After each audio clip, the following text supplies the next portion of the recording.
जय जिनेन्द्र।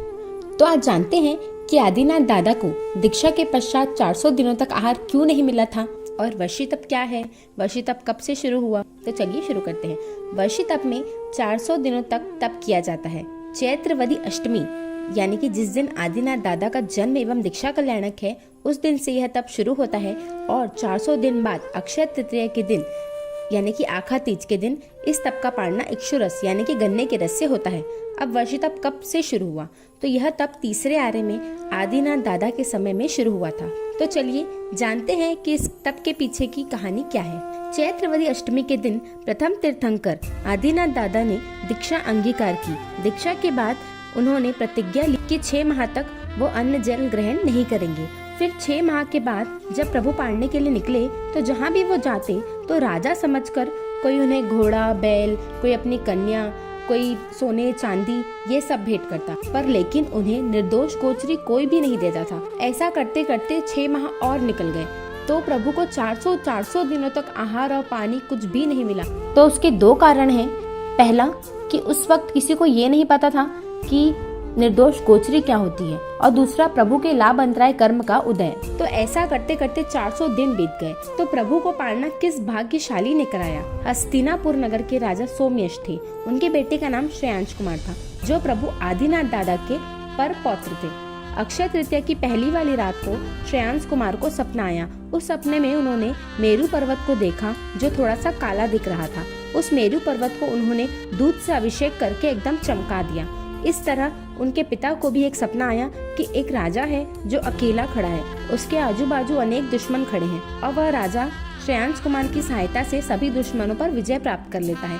तीसरी ओर सुबुद्धि नामक एक सृष्टि को भी एक सपना आया कि एक सूर्य है और किसी ने उस सूर्य से हजारों किरणें लुप्त कर दी है, पर श्रेयांश कुमार के प्रभाव से वह सूर्य अपने किरणों से वापस युक्त हो चुका है। सुबह होते ही वह तीनों अपने सपनों की आपस में चर्चा करने लगे, पर लेकिन वे कोई निर्णय तक नहीं पहुंच पाए। दूसरी ओर आदिनाथ दादा अनार्य देशों से विहार करके गजपुर नगर यानी कि हस्तिनापुर नगर में प्रवेश करते हैं। वहाँ कोई दादा से कहता कि आप हमारे घर पधारे, कोई चंदन के लेप की बात करता, कोई अपनी कन्या भेंट करता, कोई सोने चांदी ये सब भेंट करता। तो इस तरह बहुत लोग दादा के पास आकर शोर मचाने लगे। सुबह सुबह शोर सुनकर श्रेयांश कुमार ने द्वारपाल से पूछा कि यह शोर कैसा। तो द्वारपाल ने कहा, भगवान श्री आदिनाथ पधारे हैं, इसलिए लोग खुशी से झूम रहे हैं। यह सुनते ही श्रेयांश कुमार बहुत ही आनंदित हो उठे और दादा से मिलने के लिए भागे, पर दादा ही उनके यहाँ पधार चुके थे। दादा को देखते ही वे उनके चरणों में गिर पड़े और उनकी आंखों से आंसुओं की धारा बहने लगी।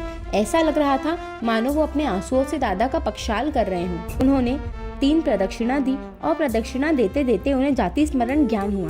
जाति स्मरण ज्ञान यानी कि अपना पूर्व भव याद आना। श्रेयांश कुमार ने देखा कि पिछले 8 भवों से वे भगवान के साथ हैं। उन्हें याद आया कि गोचरी क्या होती है। उन्हें हीरे, जवाहरात, वस्त्र, चंदन, लेप इन सब की आवश्यकता नहीं है, उन्हें तो निर्दोष गोचरी की आवश्यकता है। तभी श्रेयांश कुमार को किसी ने गन्ने के रस से भरे घड़े भेंट दिए थे। श्रेयांश कुमार ने कहा कि पधारिए और गन्ने के रस को वराने का लाभ हमें दीजिए। भगवान ने हाथ आगे किए और श्रेयांश कुमार गन्ने के रस को प्रभु के हाथ में डालते गए, लेकिन भगवान की लब्धि के कारण एक भी बूंद नीचे नहीं गिरी। भगवान के हाथ से रस नहीं गिरा और वो अक्षय बन गया। इसलिए उस तीज को अक्षय तृतीया कहते हैं और अक्षय तृतीया के दिन जो दान दिया जाता है वो भी अक्षय हो जाता है। और प्रभु ने 400 दिन के बाद इक्षु रस से पालना किया। अब 3 सपने जो आए थे उस विषय में सोमयश राजा ने श्रेयांश कुमार से पूछा कि ये सपने क्यों आए थे। तो श्रेयांश कुमार ने कहा, जो सपना मैंने देखा था कि मैं मेरू पर्वत को उज्जवल कर रहा हूँ, उसका अर्थ यही था कि भगवान तपस्या से दुबले हो गए हैं, जिसके कारण वह श्याम दिख रहे हैं। मैंने उन्हें यह रस बहराकर उज्जवल कर दिया। आपको जो सपना आया था कि एक राजा को अनेक शत्रु राजा घेर कर खड़े हैं, उसका अर्थ यही था कि भगवान बहुत सारे परिशहों से घिरे हुए हैं और मैंने उनको पालना कराया और वे परिशह दूर हो गए। और सुबुद्धि सृष्टि को जो सपना आया था, मैं 1000 किरणों को वापस से सूर्य में स्थापित कर रहा हूँ, उसका अर्थ यही था मैं भगवान को पालना करवाकर उनके भीतर अनंत किरण स्वरूप केवल ज्ञान की स्थापना कर रहा हूँ। प्रभु को 400 दिन तक आहार नहीं मिलने का दूसरा कारण उनके लाभ अंतराय कर्म का उदय।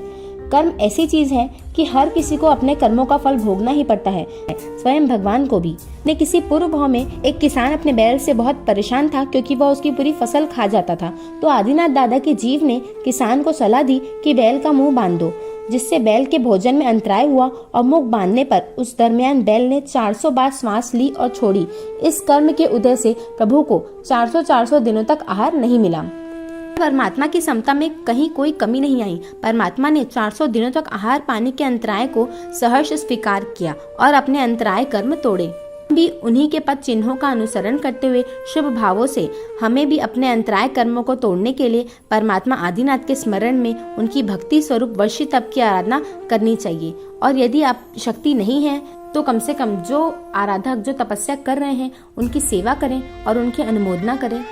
अक्षय तृतीया के दिन हमें दान जरूर करना चाहिए। यह दान का पर्व है, जोड़ने का पर्व नहीं है। अपनी शक्ति के अनुसार जैसा भी दान हम कर सके, जिस भी तरह का दान कर सके वो जरूर करना चाहिए, क्योंकि इस दिन दिया हुआ दान अक्षय हो जाता है। इस